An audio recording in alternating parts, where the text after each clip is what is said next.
Ils sont plusieurs centaines réunis devant l'hôtel de ville de Valence. Ils sont militaires, anciens spahis ou simplement valentinois. Être là ce matin était pour eux une évidence. Je suis femme et mère de militaires et que c'était la moindre des choses que je sois ici aujourd'hui. Je suis français et je suis désolé de voir disparaître des gens aussi méritants. J'ai fait mon stage de 3e chez Spahi, donc je connais quelques Spahis. Et les Spahis, c'est à Valence, ça fait depuis 1986 qu'ils sont à Valence, donc ils font partie de la ville vraiment. Le premier régiment de Spahis, implanté à Valence depuis 1984, fait partie intégrante de la vie de la commune.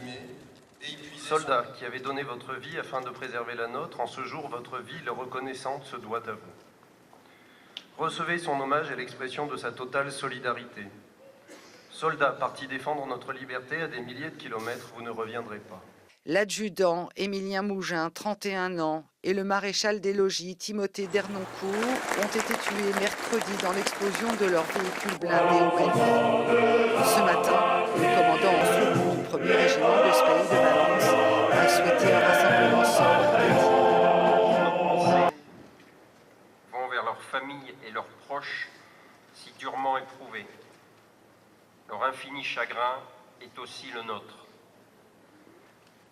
Les Spahis valentinois n'oublieront jamais le sacrifice d'Émilien et de Timothée.